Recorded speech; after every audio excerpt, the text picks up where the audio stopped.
एक घने और डरावने जंगल के किनारे मिट्टी की एक टूटी फूटी कोठिया बनी हुई थी। उस छोटी सी दुनिया में राजू अपनी बेटी प्रिया के साथ रहता तो था, लेकिन उनकी जिंदगी खुशियों से नहीं बल्कि गरीबी और बहुत मुश्किलों से भरी हुई थी। पिताजी, ओ पिताजी, मुझे बहुत जोर से भूख लगी है। जल्दी से कुछ खाने के लिए दो ना। मेरे पेट में तो चूहे दौड़ रहे हैं। क्या कहूँ बेटी, कल पूरा दिन भर गांव में घूमा पर काम नहीं मिला। क्या खिलाऊं तुम्हें? आज तो घर में दाना तक नहीं है। कोई बात नहीं पिताजी, आप कल जाइएगा। मैं आज ऐसे ही रह लूंगी। मुझे पता है आपको कहीं ना कहीं काम जरूर मिलेगा। पिताजी, आप हिम्मत मत हारिए। ठीक है बिटिया, मैं कल पक्का जाऊंगा। मेरे जिस्म में जब तक जान और हाथों में ताकत है, मैं तुम्हें कोई दुख नहीं होने दूंगा।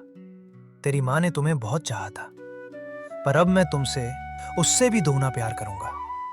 बस तुम मेरा साथ कभी मत छोड़ना। मेरी जान तुझ में ही बसती है। लेकिन पिताजी, आज रात आपको मुझे लोरी सुनानी ही पड़ेगी, वरना मुझे नींद नहीं आएगी। सुनाओगे ना आप? ठीक है मेरी लाडली, मैं जरूर सुनाऊंगा तुम्हें आज। सुबह का वक्त था। चारों तरफ हल्की हल्की धुंध कोहरे की तरह उड़ रही थी। कड़ाके की उस ठंड के बीच राजू धीरे धीरे आगे बढ़ता है और गांव की एक बूढ़ी दादी के घर जाकर पहुंचता है। दादी माँ, क्या आपके यहाँ मेरे लायक कोई छोटा मोटा काम मिल सकता है? मुझे पैसे नहीं चाहिए, बस काम के बदले 2 रोटी दे दीजिएगा। मेरी बच्ची 2 दिन से भूखी है दादी माँ। अब मुझसे उसकी हालत देखी नहीं जाती। अरे, तुम वही हो ना जो जंगल के पास रहते हो? तुम लोग तो मांसाहारी हो। तुम जैसे लोगों को हम काम नहीं दे सकते, वरना हमें पाप लग जाएगा। चलो निकलो यहाँ से अभी के अभी। अपमान का घूंट पीकर राजू खामोशी से वहां से मुड़ गया।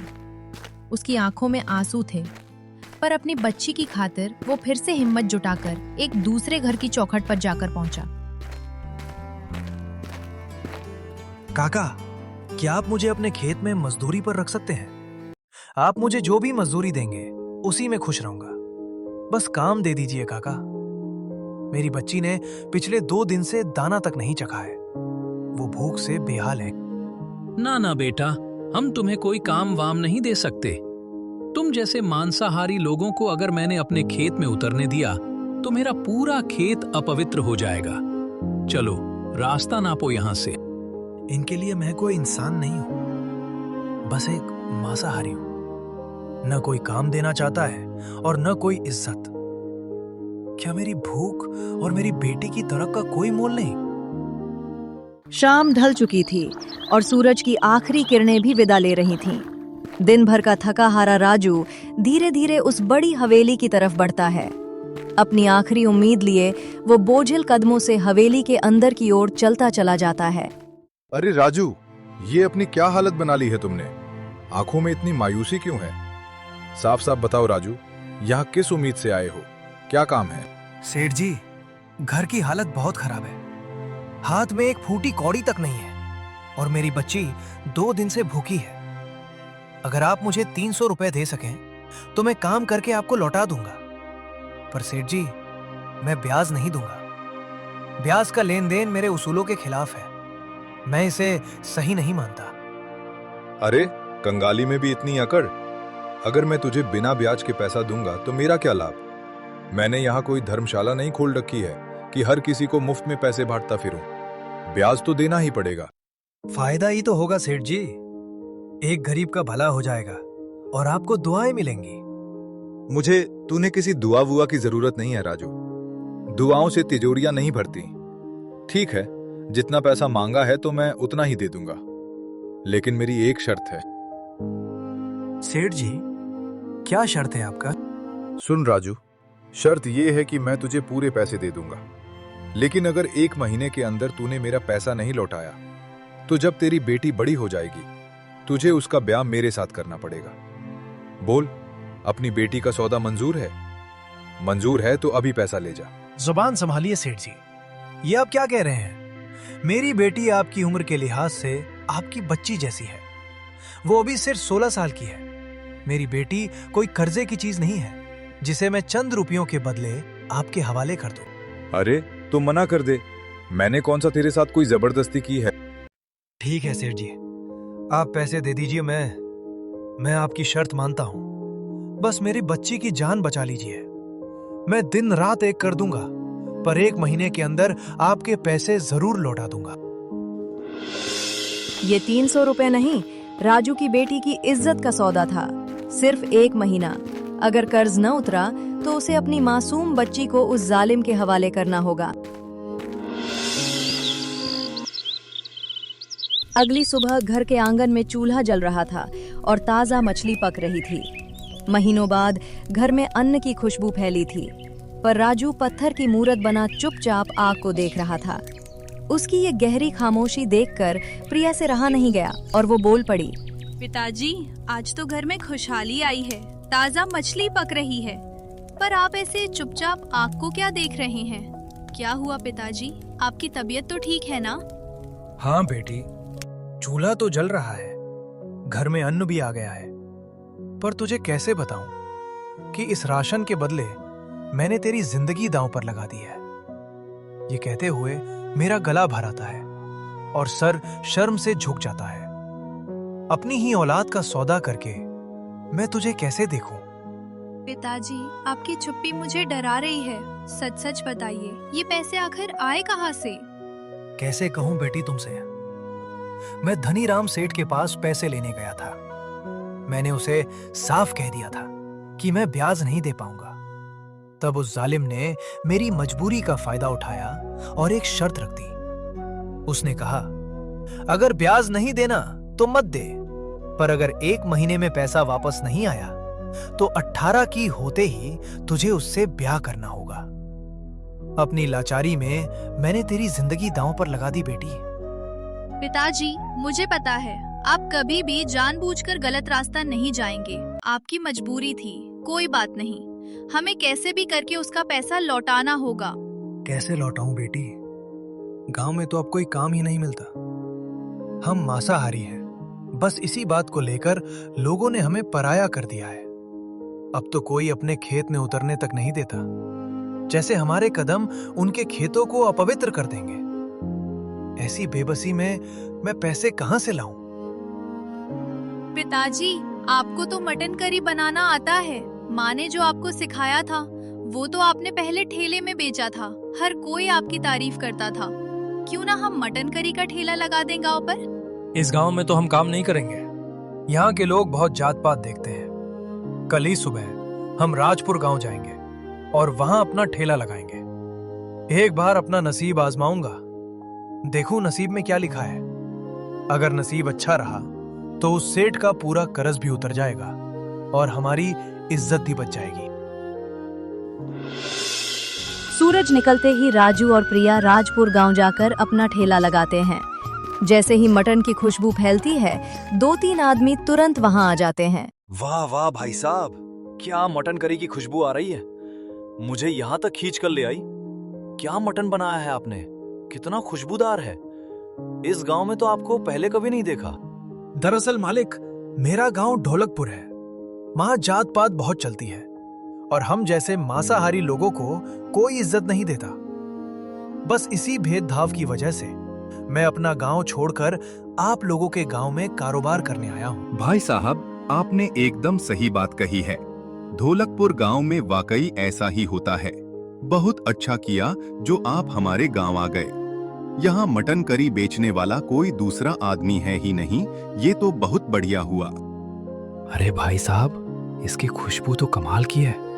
जल्दी से मेरे लिए भी 2 प्लेट मटन करी पैक कर दीजिए। घर ले जाकर सबको चखाऊंगा। धीरे धीरे राजू की मटन करी का स्वाद पूरे राजपुर गांव की जुबान पर चढ़ गया। जो भी एक बार चखता वो राजू का मुरीद हो जाता। सुबह से शाम तक राजू के ठेले पर ग्राहकों का तांता लगा रहता और हर तरफ बस राजू के हुनर की चर्चा होने लगी। देखते ही देखते कुछ दिन बीत गए।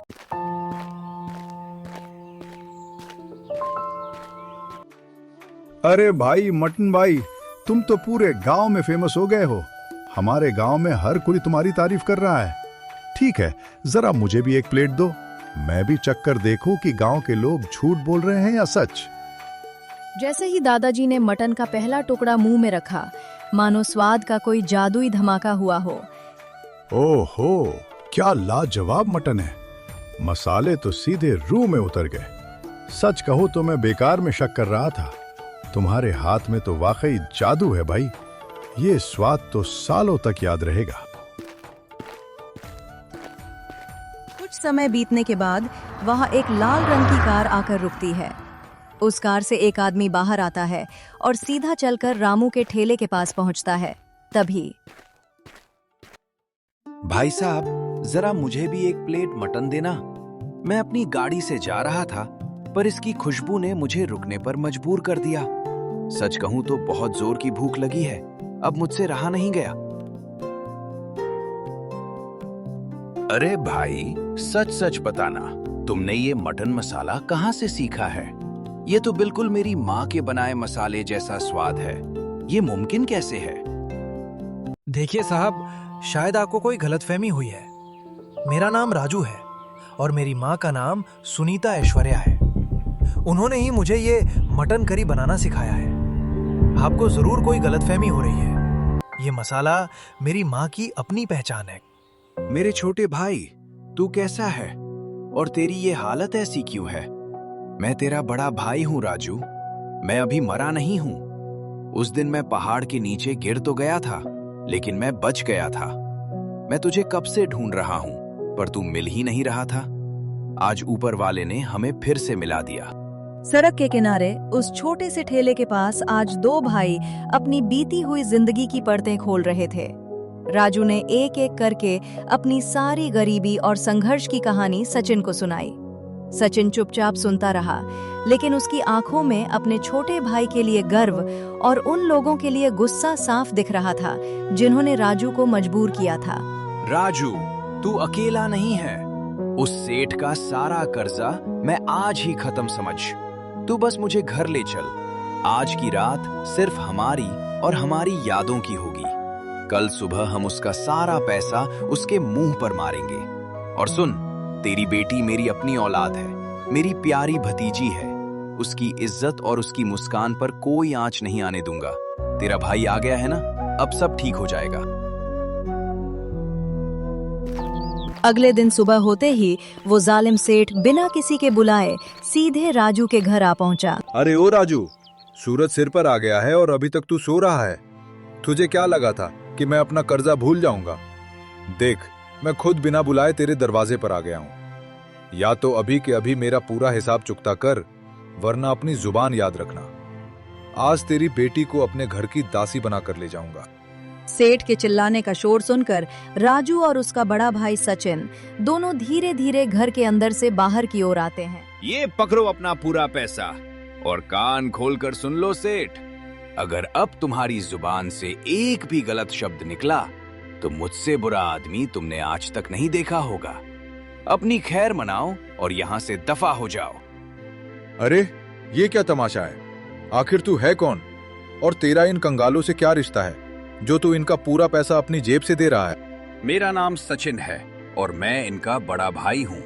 तू मुझे भूल गया होगा, पर मैं तुझे और तेरी हर करतूत को जानता हूँ। बेहतर यही होगा कि तू अपना मुंह बंद रखे, वरना अगली बात सीधे पुलिस थाने में होगी। निकल जा यहाँ से, इससे पहले कि मेरा सब्र जवाब दे दे। सचिन की ये गरजती हुई आवाज और पुलिस का नाम सुनते ही सेठ के होश उड़ गए। उसका सारा घमंड पल भर में मिट्टी में मिल गया और वो बिना एक शब्द बोले चुपचाप वहां से चला गया। आज राजू का वो छोटा सा सपना एक बहुत बड़े ढाबे में बदल चुका था। सचिन के सहयोग और राजू के हुनर ने मिलकर वो कर दिखाया जो कभी नामुमकिन लगता था। अब उनके ढाबे पर सिर्फ मटन ही नहीं मिलता था, बल्कि वहां इज्जत, प्यार और एक परिवार के फिर से मिलने की कहानी भी पकती थी। तो दोस्तों, आज की कहानी बस इतनी ही थी। उम्मीद है राजू और सचिन के मिलन की इस कहानी ने आपका दिल छू लिया होगा। ऐसी ही और भी मजेदार कहानियाँ देखने के लिए हमारे देसी स्टोरी वर्ल्ड टीवी परिवार का हिस्सा जरूर बने। अभी चैनल को सब्सक्राइब करें और बेल आइकन को दबाना ना भूलें। मिलते हैं एक नई कहानी के साथ। Story world TV